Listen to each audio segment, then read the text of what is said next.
as I stood in my backyard at the base of a 24-foot ladder, looking up at over 500 bats flying out of a hole in my roof, screaming their way directly toward my face. I was overwhelmed with one thought, that sometimes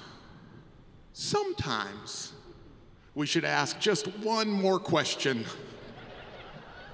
Hi, I'm Marty Simpson, and I'm a comedian. And I'm very excited to be with you here today to share what I have for you. You ready? It's gonna be some of the best advice you'll ever get.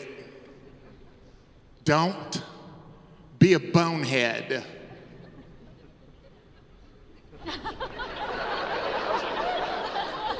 I know what you're thinking. This talk may not be for you.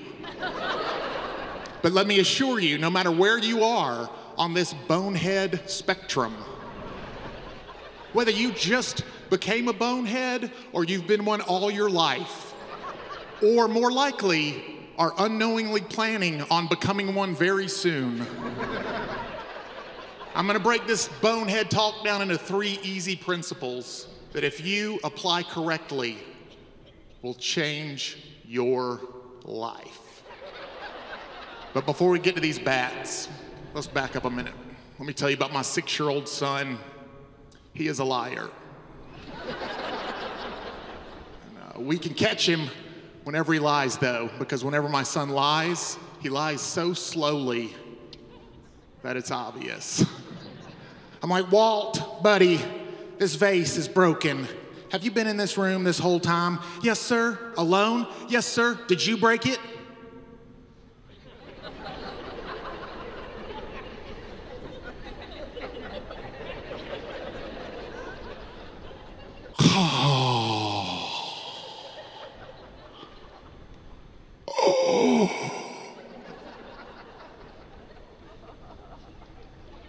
No.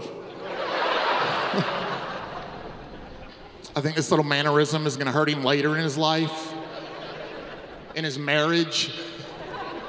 His wife is gonna come in with that new red dress she just bought and it's like, Walt, how does this dress make me look? And Walt's gonna be like,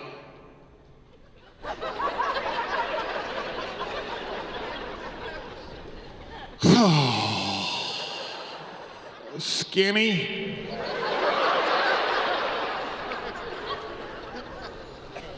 When my kids were 4 and 7, they learned all the filthy language from Travis and Michael next door. My wife was like, Marty, we need to make our kids stop playing with Travis and Michael next door because Travis and Michael teach them all that foul language. And I said, I know, you're totally right, but Travis and Michael have a swimming pool, so.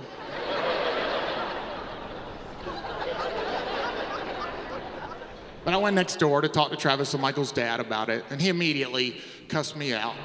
And called Travis and Michael downstairs and cussed them out for cussing my kids out.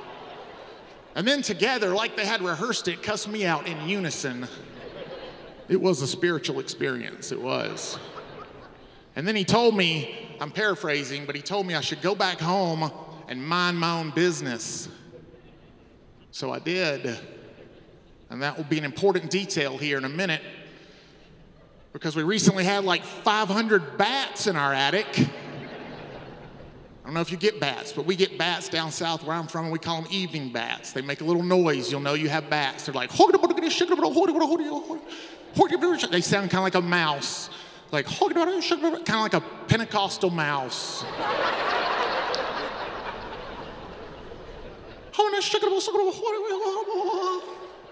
We called everybody, and nobody does bats. Except for one guy, not a paid ad, just one line in the old white pages, the Bugman. But we got lucky though, because it turned out Bugman knew what he was doing, and he was a certified lunatic.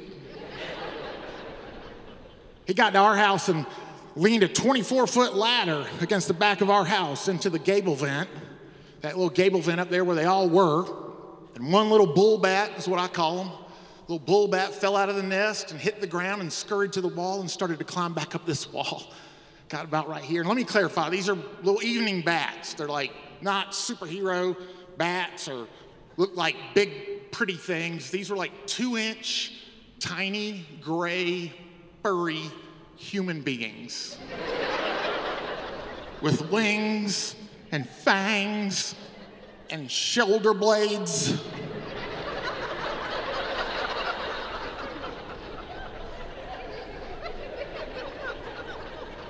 This bat gets about like right here, and Bugman hears them all up there like, and then Bugman looks at me and is like, Marty, how many are up there? And I was like, I don't know, Bugman, like 500 or 600.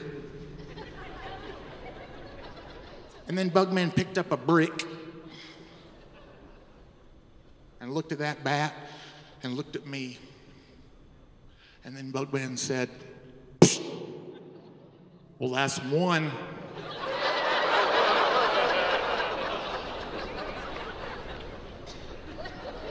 You know how people brag about being licensed and bonded?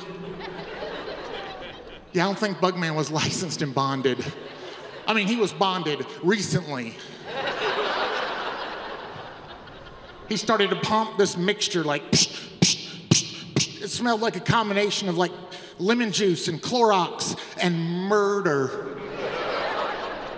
And then he saw the look on my face. He was like, Marty, this stuff is totally safe for the environment. And then he strapped on a gas mask, threw this stuff over his shoulder, and started up this ladder, and then said, hey, Morty, hold this ladder. So this is me at the bottom holding the ladder, immediately regretting holding this ladder, because he squirts this acid bleach into the gable vent like, whereupon I hear this.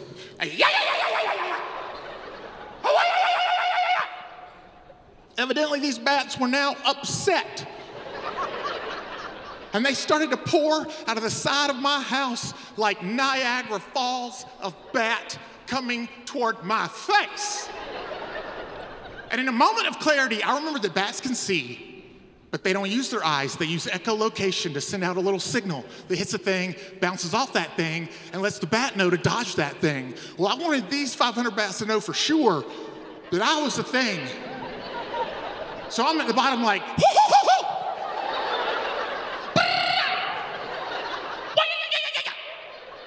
Bats are whizzing by my face, forming a tsunami of bat in my backyard. Bugman squirts until there's no more noise and then magically covers that hole up with a big screen and then slides down that ladder like it's a fireman's pole into the middle of a tornado of bats. He's like, whoa. Wow, Marty, look at that. Woo. You said you had cash, Marty. That'll be $150.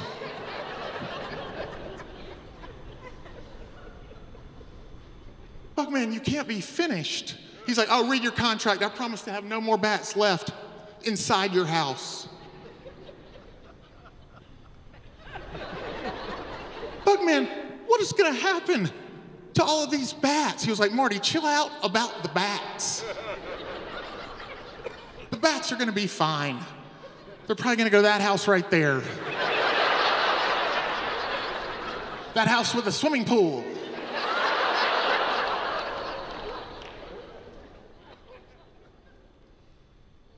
Deal. So like 3 months later, I'm at my mailbox. Travis and Michael's dad is at his mailbox. And he's like, Marty, I got like 500 bats in my attic. Do you know anything about this? And I was like, nah, man. I just been at home, minding my own business. And he's like, Marty, for real, I got like 500 or 600 bats in my attic. Do you even know who to call? Do you know anything about how this happened? And I was like, oh.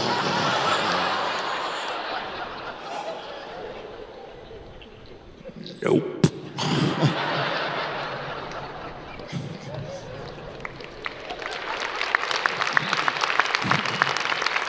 No, that's the right impulse. That's the right impulse to clap there. That was, at any moment, I could have asked Bugman one more question.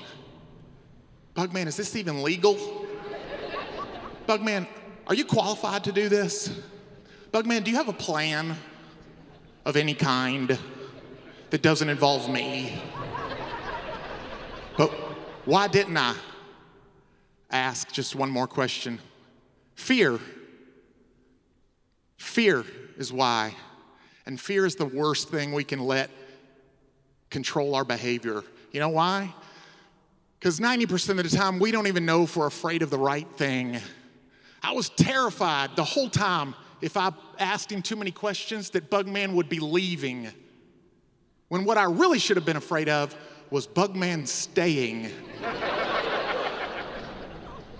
My therapist would say that lesson number 1 is never let your fear prevent you from asking one more question. But I would say, don't be a bonehead. Lesson number 2. Did you know that female comedians have it harder than male comedians? Have you heard that it's harder for females to be a comic?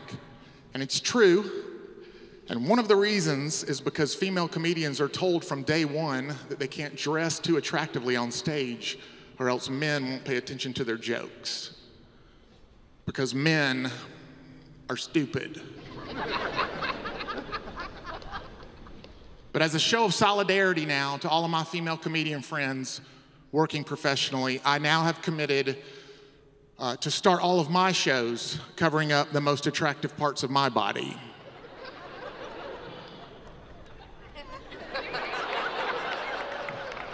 I'm down here, ma'am. I'm down here. Okay, I will not be objectified for this set. I need you to back that down a notch, okay? I went bald when I was 24. Yeah, but I got married when I was 22, though, so woof, right in under that deadline. That was touch and go there for a minute, but I beat that buzzer. People are like, why don't you shave it all the way off? And I'm like, I give off the wrong vibe. I give off the same vibe in every room that I walk into immediately. Everyone sees it. Basketball referee.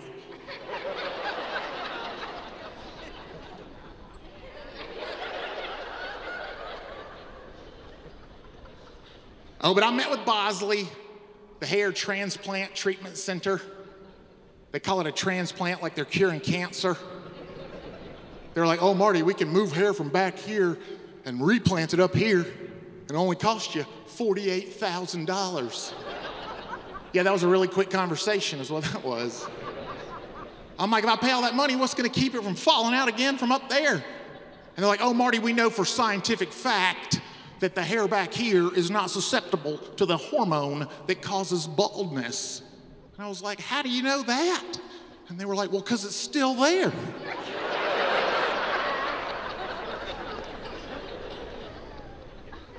All right, I'm listening. And they said for just 4 easy payments of $12,000 each, they could solve all my anxiety over my baldness. No, I met with another company that said they could solve all of my anxiety over my baldness for just 1 easy payment of $22.95. Lids was the name of that company. Sold. I saw this Bosley rep 2 years later. You know what he says to me? Marty, I wish you'd have told me you were a comedian. I could have got you the whole procedure for free on a sponsorship deal. And I was like, well, let's do that now. And he looked at my head and he was like, no, that ship has sailed. So, what prevented me from just asking him, you got any wiggle room in that price? Got any AAA discount? I didn't ask that. Why not? Pride, in the sense of vanity. My pride wouldn't let me admit to him that I wanted hair. Pride goeth before the fall of my hair, apparently. My therapist would say that lesson number 2 is never let your pride prevent you from asking one more question. But I would say, don't be a bonehead. Lesson number 3, I was a football coach for 10 years in a high school. And I loved my school dearly, I did. And I got to teach kids from all over the globe, kids from Korea, China, Africa. And I was lucky enough to teach 2 kids from Zambia, Lusungu and Tandizo Sibande. These names have not been changed to protect the innocent. Lusungu is an African word, a Zambian word that means mercy of God. And Tandizo is a Zambian word that means Thomas. It wasn't easy to understand Miss Sibande normally, but one afternoon late after football practice, she burst into my office and she was like, "Oh, Coach Simpson, I cannot find my keys. Where are my keys? I cannot leave in my car. I can't find my keys. Where are my keys, Coach Simpson?" Okay, time out. I realized that what I just did could be misconstrued as offensive. I'm not mocking this woman. I'm not making fun of her. I'm certainly not implying that all women from the continent of Africa sound this way. But it's vital that you all understand what Marty heard in Marty's brain, which was, "Oh, Coach Simpson, I cannot find my keys. Where are my keys? I cannot leave in my car. I can't find my keys." I'll slow it down. "Oh, Coach Simpson, I cannot find my keys. Where are my keys? I cannot leave in my car until I find my keys." So that's what Marty's brain heard. And I looked for this woman's keys for 30 minutes. If I had only asked one more question. I thought I knew everything. But sometimes, and this was one of those times, you would benefit from asking just one more simple little thing. What prevented me? Arrogance. I was so full of myself that I thought I knew everything there was to know about this situation, but I did not. So my therapist, like he's been saying all along, would say, never let your fear, pride, and now lesson number 3, arrogance, prevent you from asking just one more question. But I would say, because I worked hard looking for this woman's keys for a half hour until Lusungu and Tandizo came running around the corner and she said, "Oh, here are my kids."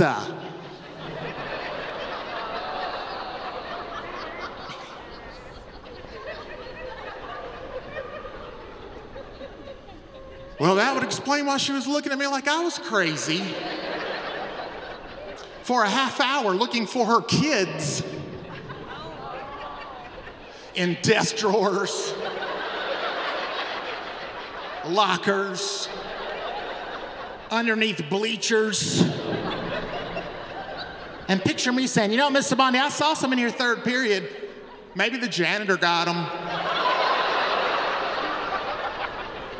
You know what it is, Friday? He probably locked them in his office for the weekend.